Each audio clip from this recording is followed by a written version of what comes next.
প্রিয় শিক্ষার্থী বন্ধুরা, আসসালামু আলাইকুম। আশা করি সবাই ভালো আছেন। আজ আমরা অ্যাডভান্স অ্যাকাউন্টিং পার্ট 1 বইয়ের accounting for stock holder equity chapter 2 নম্বর ক্লাসে আপনাদের সবাইকে স্বাগতম। আজকে আমরা কিছু অঙ্ক সমাধান করার চেষ্টা করব। আশা করি সবাই সাথে থাকবেন। যদি আমরা অঙ্কটা দেখি যে এটা ন্যাশনাল ইউনিভার্সিটি বিবিএ 2018 সালে এসেছে। যদি অঙ্কটা পড়ি, Zerin corporation issued 1 lakh share of taka 20 par value cumulative 8% preferred stock on January 1, 2015 for taka 21 lakh. মানে Zerin company 1 lakh share issue করেছে, যেটার পার ভ্যালু হচ্ছে 20 টাকা, এবং প্রিফার্ড স্টক যদি থাকে তাহলে প্রিফারেন্স ডিভিডেন্ডের হার থাকবে, তাহলে ডিভিডেন্ড হচ্ছে কত 8%, এবং সে কত টাকায় বিক্রি করেছে, ইস্যু করেছে 21 লাখ টাকায়। এরপরে যদি পড়ি, in December 2017 Jerin company declare is first dividend of টাকা 5 লাখ। এবং জেরিন কোম্পানি কত ডিভিডেন্ড ঘোষণা করেছে 2017 সালে 5 লাখ টাকা। তো রিকোয়ার্ড যদি দেখি, রিকোয়ার্ডে কি করতে বলেছে, prepare Jerin company journal entry to record the issuance of preferred stock. তো আমরা আগে জার্নাল এন্ট্রি দিতে বলছে, তাহলে জার্নাল এন্ট্রিটাই আগে দেই। তাহলে জার্নাল কিভাবে দিতে হয়, তো আমরা বিক্রি করলে অবশ্যই ক্যাশ পাবো, তো ক্যাশ পেয়েছি আমরা কত 21 লাখ টাকা, তো আমরা ক্যাশটা 21 লাখ টাকা দেখাই দিলাম। এরপর আমাদের প্রিফার্ড স্টক চলে গিয়েছে কত, 1 লাখ শেয়ার চলে গিয়েছে, এবং প্রতিটার মূল্য কত, প্রতিটার মূল্য ছিল 20 টাকা। তাহলে 1 লাখ গুণ 20 দিলে আমাদের কত হলো, 20 লাখ টাকা হলো। তাহলে আমাদের প্রফিট এসেছে কত, প্রফিট এসেছে হচ্ছে 1 লাখ টাকা, কারণ 20 লাখের জিনিস আমরা বিক্রি করেছি 21 লাখে, তাহলে paid in capital in excess of par value কত টাকা, 1 লাখ টাকা। এর পরবর্তীতে যদি আমরা সেকেন্ড এন্ট্রিটা পড়ি, সেকেন্ড এন্ট্রিতে কি বলেছে দেখি, যে calculate the amount of dividend which will be paid two common stock holder. মানে এই যে আমাদের 5 লাখ টাকা ডিভিডেন্ড দিয়েছে, এই ডিভিডেন্ডের মধ্যে আসলে স্টক হোল্ডারদের কত টাকা পরিশোধ করতে হবে। If preferred stock is cumulative and non cumulative, তাহলে আমাদের আসলে কিউমুলেটিভ জিনিসটা কি আর নন কিউমুলেটিভ জিনিসটা কি, সেটা হচ্ছে একটু বিবেচনায় আনতে হবে এবং সেটা বোঝার চেষ্টা করতে হবে। কিউমুলেটিভ মিনিং হচ্ছে আমাদের শেয়ারটা চালু হয়েছিল কত সালে, শেয়ারটা চালু হয়েছিল জানুয়ারির 1 তারিখে 2015 সালে, এবং শেয়ারটা ডিভিডেন্ডটা দেওয়া হয়েছে কত 2017 সালে শেষে। তার মানে একটা 3 বছরের একটা সময়। কত বছরের সময়, 3 বছরের একটা সময়। তো কিউমুলেটিভ হচ্ছে প্রতি বছর যে আপনি 8% করে ডিভিডেন্ড দিয়ে দিবেন, এটা যদি প্রত্যেক বছর হিসাব করেন, মানে পুরোটা বছর, তাহলে জানুয়ারি 1 তারিখ 2015 থেকে 17 সাল পর্যন্ত 3 বছর হয়। যদি প্রতি বছর যোগ করে দিয়ে দেন, তাহলে সেটা হচ্ছে কিউমুলেটিভ। আর যদি শুধু এক বছরই দেন, তাহলে সেটা হচ্ছে নন কিউমুলেটিভ, মানে আমরা ক্রমযোজিত করব এবং করব না। তাহলে আমরা চলেন প্রথমে নন কিউমুলেটিভটা একটু করি। তো required B calculation for the amount of dividend if preferred stock dividend is not cumulative. Okay, তাহলে টোটাল ডিভিডেন্ড কত পরিশোধ করেছে, টোটাল ডিভিডেন্ড পরিশোধ করেছে 5 লাখ টাকা। এরপর লেস প্রিফার্ড স্টক, তাহলে প্রিফার্ড স্টক কত যাবে আমাদের, যেহেতু নন কিউমুলেটিভ 1 বছরেরটাই যাবে, তাহলে আমাদের মোট শেয়ারের দাম হচ্ছে 20 লাখ টাকা। 20 লাখ টাকা কত হারে দিব ডিভিডেন্ড, 8%, তাহলে 1,60,000 টাকা বাদ দিলে আমাদের কমন স্টক ডিভিডেন্ড যেটা আসলো সেটা চলে আসলো 3,40,000 টাকা। ওকে, এরপর যদি আমরা পরবর্তীতে দেখি যে calculation for the amount of dividend if preferred stock dividend is cumulative, তাহলে কিউমুলেটিভ বললে আমরা কি করব, তাহলে আমাদের টোটাল ডিভিডেন্ড কত, মানে কমন স্টক এবং প্রিফার্ড স্টক মিলেই হচ্ছে 5 লাখ টাকা, এবং প্রিফার্ড স্টক কি করতে হবে, তখন প্রতি বছরেরটা নিতে হবে। তাহলে আমরা প্রথম দিব হচ্ছে 20 লাখ গুণ 8%, তাহলে আমাদের কয় বছর সময়, 3 বছর, তাহলে আমরা 3 বছরেরটা নিব, মানে ক্রমযোজিত করে। তাহলে 3 দিয়ে গুণ দিলে আমাদের 4,80,000 টাকা আসে, তাহলে কমন স্টক ডিভিডেন্ড কত টাকা, 20,000 টাকা। এই ছিল অঙ্কের সমাধান, আশা করি বুঝতে পারছেন। চলুন আমরা পরবর্তী আরেকটা অঙ্কে চলে যাই। প্রিয় শিক্ষার্থী বন্ধুরা, ন্যাশনাল ইউনিভার্সিটির বিবিএ এমবিএ সকল সাবজেক্টের পরবর্তীতে আপডেট পেতে এই ভিডিওটিতে লাইক করুন, চ্যানেলটি সাবস্ক্রাইব করুন এবং বেল বাটনে ক্লিক করে রাখুন। প্রিয় শিক্ষার্থীরা, আমরা এখন national university BBS pass course 2018 সালে যে অঙ্কটা এসেছে সেটি যদি আমরা একটু ভালো করে দেখি, ABC limited purchase from its stock holder 6,000 share of its own previously issued for টাকা 3 লাখ। তাহলে এবিসি লিমিটেড কি করেছে, সে 6,000 শেয়ার কিনেছে, কত টাকা দিয়ে কিনেছে, 3 লাখ টাকা দিয়ে কিনেছে, যেটা সে প্রিভিয়াসলি মানে অতীতে ইস্যু করেছিল। ইট লেটার রিসোল্ড 2000 শেয়ার ফর টাকা 55 প্লাস শেয়ার, এবং সে পরবর্তীতে আবার ইস্যু করেছে, মানে বিক্রি করেছে কত টাকা করে, 55 টাকা করে। দেন 3000 শেয়ার অফ 48, এবং পরবর্তীতে আবার সে বিক্রি করেছে কত, 3000 শেয়ার, কত, এক একটা কত করে, 48 টাকা। ফাইনালি 1000 শেয়ার অফ ফর টাকা 40 পার শেয়ার। মোট 6000 শেয়ার ছিল, সে 3 কিস্তিতে বিক্রি করেছে। তো আমরা যদি দেখি রেকর্ডে কি করতে বলছে, prepare journal entries for the purchase and sales of treasury stock, মানে এখানে ক্রয় এবং বিক্রয়ের ট্রেজারি স্টক যে করেছে সেটার বিক্রি ক্রয়ের জাবেদা এবং বিক্রয়ের জাবেদা দিতে হবে। তার আগে আমরা প্রথমেই আসলে শেয়ারের দামটা জেনে নেই যে 3 লাখ টাকা বিক্রি করেছে কত শেয়ার, 6000 শেয়ার। তাহলে 3 লাখকে আমরা যদি 6000 দিয়ে ভাগ দিই, তাহলে এক একটা দাম আসে কত, 50 টাকা। তা আমরা প্রথম বিক্রয়ের জাবেদা ক্রয়ের জাবেদা দিই। আমরা ক্রয়ের জাবেদা জানি যে কি কিনেছি, ট্রেজারি স্টক কিনেছি, তা ট্রেজারি স্টক ডেবিট এবং টাকা চলে গিয়েছে, তাহলে টাকা চলে গেলে ক্যাশ ক্রেডিট কত টাকা, 3 লাখ টাকা। তাহলে আমরা এটা 3 লাখ টাকা দেখাই দিলাম। এর পরবর্তীতে এটি যদি দেখি যে রিসোল্ড, সে পুনরায় বিক্রি করেছে 2000 শেয়ার, প্রতিটা কত করে, 55 করে। তাহলে আমাদের ক্রয় মূল্য কত, আমাদের পার ভ্যালু হচ্ছে 50 টাকা, কিন্তু বিক্রি করেছে 55, তো তার লাভ হয়েছে।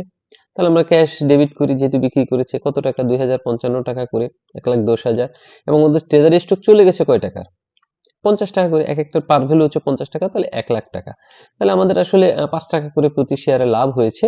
তাহলে 2000 শেয়ার, তাহলে 2000 যদি আমরা 5 দিয়ে গুণ দিই, তাহলে 10,000 আসে। তাহলে আমরা লিখলাম paid in capital treasury stock কত টাকা, 10,000 টাকা। এর পরবর্তীতে যদি আমরা যাই যে দেন 3000 শেয়ার ফর টাকা 48, তাহলে 50 টাকা কিনেছি, বিক্রি করেছি 48 টাকা, তাহলে অবশ্যই দেখতে পাচ্ছি যে লস হয়েছে। তাহলে আমরা আগে ক্যাশ ডেবিট করি, ক্যাশ কত টাকা, 48 টাকা করে, 1,44,000 টাকা। তাহলে আমাদের কি হবে, পেইড ইন ক্যাপিটাল এবার ডেবিট হবে। কেন, কারণ লস হয়েছে। প্রতি শেয়ার কয় টাকা, 2 টাকা। তাহলে শেয়ার কত, 3000, তা 3000 গুণ 2 দিলে কত হয়, 6000 টাকা। তাহলে দুইটা মিলিয়ে ট্রেজারি স্টক চলে গেছে 50 টাকা করে, 1,50,000 টাকা। এবং আমরা লাস্ট এন্ট্রি যদি দেখি, ফাইনালি 1000 শেয়ার ফর টাকা 40, তাহলে ক্রয় মূল্য হচ্ছে 50 টাকা, বিক্রি করেছি 40 টাকা, তাহলে এটাও লস হয়েছে। কিন্তু কথা হচ্ছে এইখানে লসটা রিটেন আর্নিং, যেহেতু একদম লাস্টে ফাইনালি শেয়ারের হিসাবপত্র কমপ্লিট করতে হবে, তাহলে এখানে আমাদের রিটেন আর্নিংস আনতে হবে। তার মানে আমরা যদি দেখি যে আমাদের কয় টাকা লস হয়েছে, 10 টাকা। তাহলে আমরা যদি দেখি 10 টাকা যদি লস হয়, তাহলে শেয়ার কত, 1000, কত শেয়ার, 1000। তাহলে 1000 শেয়ার হলে এখানে কত টাকা লস হয়, মোট লস হচ্ছে 10,000 টাকা। যদি আমরা লাস্টের এন্ট্রি না হতো, তাহলে এটা পেইড ইন ক্যাপিটাল ডেবিট করে দিলাম 10,000, তাহলেই হয়ে যেত। কিন্তু এটা লাস্টের এন্ট্রি, আমাদের এখানে রিটেন আর্নিংস আনতে হবে। তাহলে আমরা এখানে একটা লাইন লিখেছি যে সব লাভ ক্ষতি সমন্বয় করে রিটেন আর্নিংসে টাকা নিতে হবে আর কি। এখন এই লাভ ক্ষতি রিটেন আর্নিংসে কত যাবে, সেটা হচ্ছে মেইন বিষয়। তাহলে আমরা জাবেদাটা একটু কমপ্লিট করি, চলেন। তাহলে আমাদের ক্যাশ ডেবিট হবে, কারণ 1000 শেয়ার বিক্রি করেছি, 1000 গুণ 40, 40,000 টাকা। এবং ট্রেজারি স্টক ক্রেডিট হবে 1000 গুণ 50, কারণ 50 টাকা করে আমাদের শেয়ার চলে গেছে, তাহলে 50,000 টাকা। এখন এখানে দেখেন যে আমাদের লস হয় কত, 10 টাকা করে। তাহলে 1000 গুণ 10 দিলে 10,000, তাহলে আমরা 4000 আর 6000, 10,000 এখানে নিয়েছি। কিন্তু কত টাকা পেইড ইন ক্যাপিটালে যাবে এবং কত টাকা রিটেন আর্নিংসে যাবে, এইটা হচ্ছে মেইন বিষয়। তাহলে আমরা যদি একটু দেখি যে এটা কিভাবে হিসাব করে, এটা হচ্ছে সকল লাভ ক্ষতি হিসাব করে। তো প্রথম শেয়ার বিক্রি করে আমার লাভ হয়েছে কত, 10,000 টাকা। তাহলে আমরা এখানে দিলাম হচ্ছে কত, 10,000 টাকা। এরপর যদি দেখি যে পরবর্তী শেয়ার বিক্রি করে লস হয়েছে কত, 6,000। তাহলে আমরা 6,000 এখান থেকে কি করব, মাইনাস করব। তাহলে 6,000টা আমরা এখান থেকে মাইনাস করলাম, এবং পরবর্তী শেষ শেয়ার যে বিক্রি করলাম, সেই শেয়ার বিক্রি করে আমাদের কত টাকা লস হয়েছে, 10,000 টাকা। এই যে আমরা 10,000 টাকা এখান থেকে মাইনাস করব। তাহলে আমরা দেখব যতগুলা লাভ হয় সেগুলো যোগ করতে হবে, এবং যতগুলো লস হয় সেগুলা মাইনাস করতে হবে।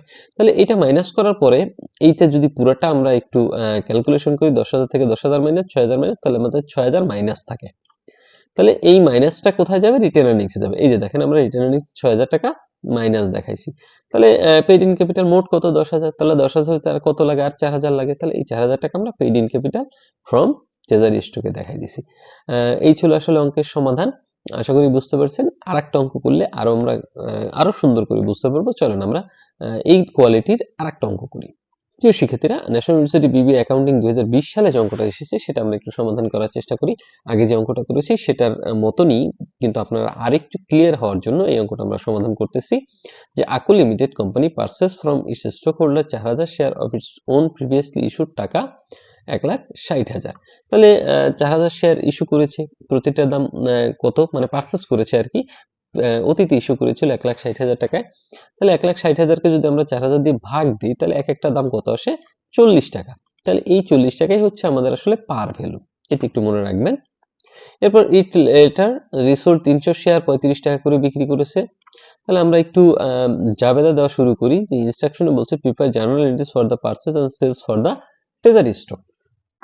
তো আমরা প্রথম শেয়ার কিনছি, কেনা জাবেদা দিই treasury stock debit, cash credit, প্রতিটা দাম কত কেনা পড়লো আমাদের 40 টাকা। তাহলে 1,60,000 টাকা আমরা কিনেছি, 1,60,000 টাকা করলাম। এরপর যদি আমরা দেখি যে পরবর্তীতে কি করেছে, ইট লেটার রিসোল্ড 300 শেয়ার অফ টাকা 35 পার শেয়ার। পরবর্তীতে বিক্রি করেছি কত? 35 টাকা। তাহলে এক একটা দাম কত? এক একটার দাম হচ্ছে 40 টাকা কেনা পড়ছে, কিন্তু বিক্রি 35 টাকা। তাহলে লস হয়েছে। তাহলে আগে আমরা যে টাকা পেলাম সেটার জাবেদা দিই ক্যাশ ডেবিট কত টাকা? 300 গুণ 35 কত টাকা? 10,500 টাকা। তাহলে আমাদের লস হলে পেইড ইন ক্যাপিটাল কি হয়? ডেবিট হয়। তাহলে paid in capital from treasury stock কত টাকা লস হচ্ছে? প্রতিটা 5 টাকা। তাহলে 300 গুণ 5, তাহলে কত? 1500 টাকা। এবং ট্রেজারি স্টক চলে গেছে আমার কত? 300, প্রতিটা দাম কত? 40 টাকা, মোট 12,000 টাকা।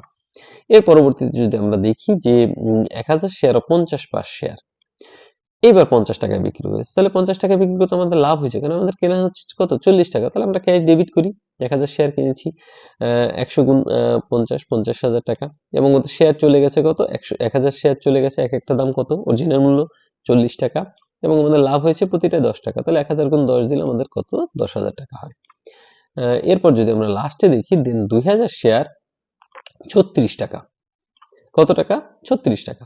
তাহলে 36 টাকা, 40 টাকা কেনা পড়েছিল, এখন 36 টাকায় বিক্রি করছে, তার মানে লস হয়েছে। তাহলে আমরা ক্যাশ ডেবিট করি, শেয়ার কিনছি কত দিয়ে? 2000 গুণ 36, 72,000 টাকা হয়। এরপর যেহেতু আমাদের লস হয়েছে প্রতি শেয়ারে 4 টাকা করে, কারণ 40 টাকা কেনা ছিল, বিক্রি করেছি 36 টাকায়। তাহলে আমরা করব paid in capital from treasury stock 2000 গুণ 4, তাহলে 8,000 টাকা। এবং শেয়ার চলে গেছে কত? 2000 শেয়ার, প্রতিটা দাম কত? 40 টাকা। এরপর লাস্টে একদম শেষে ফাইনালি 500 শেয়ার 34 টাকা পার শেয়ার। এখন কথা হচ্ছে, এটা যদি আপনারা বুঝেন তাহলে যেহেতু একদম লাস্টের এন্ট্রি দিচ্ছি, তাহলে আমাদের কি করতে হবে? রিটেন আর্নিংস এর ঝামেলা শেষ করতে হবে। তাহলে আমরা কিনছিলাম কত? 40 টাকা দিয়ে, বিক্রি করেছি 34 টাকায়। তাহলে প্রতি শেয়ারে কত? 6 টাকা লস। তাহলে আমরা যদি একটু দেখি 500 গুণ কত? 6। তাহলে 500 গুণ 6 হচ্ছে 3000 টাকা আমার মোট লস হবে। এখন কথা হচ্ছে এই 3000 টাকার কতটুক পেইড ইন ক্যাপিটালে যাবে এবং কতটুক রিটার্ন আর্নিংস এ যাবে, সেটা যদি আমরা একটু দেখি। তো আমরা আগে জাবেদাটা দেওয়ার চেষ্টা করি। জাবেদা হচ্ছে আমরা ক্যাশ ডেবিট করব কত টাকা? 34 টাকা করে, 17,000 টাকা। এবং পেইড ইন ক্যাপিটাল আমরা ডেবিট করব এবং রিটার্ন আর্নিংস ডেবিট করব। এবং ওদের শেয়ার চলে গেছে কত? ট্রেজারি স্টক চলে গেছে 500 শেয়ার 40 টাকা করে।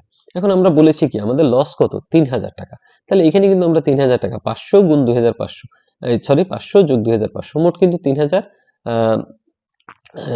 এই যে 500 এবং 2500, মোট কিন্তু আমাদের 3000 টাকায় লস দেখানো হয়েছে। কিন্তু এই 3000 টাকা লসের আসলে কতটুকু রিটার্ন আর্নিংস এ যাবে এবং কতটুকু পেইড ইন ক্যাপিটালে যাবে, সেটা আমরা যদি একটু ক্যালকুলেশন করি। তাহলে আমরা এটা ক্যালকুলেশন করতে হলে আমাদের দেখতে হবে লাভ লোকসানগুলো। তো প্রথমে আমাদের এই এন্ট্রিটা থেকে 1500 টাকা লোকসান হয়েছে, মানে মাইনাস করব। তাহলে আমরা এই যে 1500 টাকা মাইনাস করেছি। এরপর এই এন্ট্রি থেকে আমাদের পেইড ইন ক্যাপিটাল ক্রেডিট, যেহেতু এটা থেকে প্রফিট হয়েছে 10,000, তাহলে আমরা 10,000 প্লাস করলাম। এবং লাস্টের এন্ট্রিতে এই এন্ট্রি থেকে আমাদের 8,000 টাকা কি হয়েছে? ডেবিট হয়েছে, তার মানে লস। তাহলে লস হলে কি করব? মাইনাস করব। এবং লাস্টের এন্ট্রি থেকে কি হয়েছে? 3000 টাকা লস হয়েছে। তাহলে 3000 টাকা কি আমরা মাইনাস করব। তাহলে লাস্টে দেখতে পাচ্ছি যে 2500 টাকা আমাদের নেগেটিভ আছে, মানে 2500 টাকা আমাদের লসে আছে। তাহলে আমরা বলেছিলাম যে এটা লাস্ট পর্যন্ত হিসাব নিকাশ করে যেটা লসে থাকবে সেটাই রিটার্ন আর্নিংস যাবে। তাহলে রিটার্ন আর্নিংস আমরা কত নিব? 2500। তাহলে এই যে আমরা নিলাম রিটার্ন আর্নিংস 2500, তাহলে বাদ বাকি কত থাকে? 500 টাকা, মানে 3000 হতে। এটা আমরা দেখাই দিলাম paid in capital from treasury স্টকে।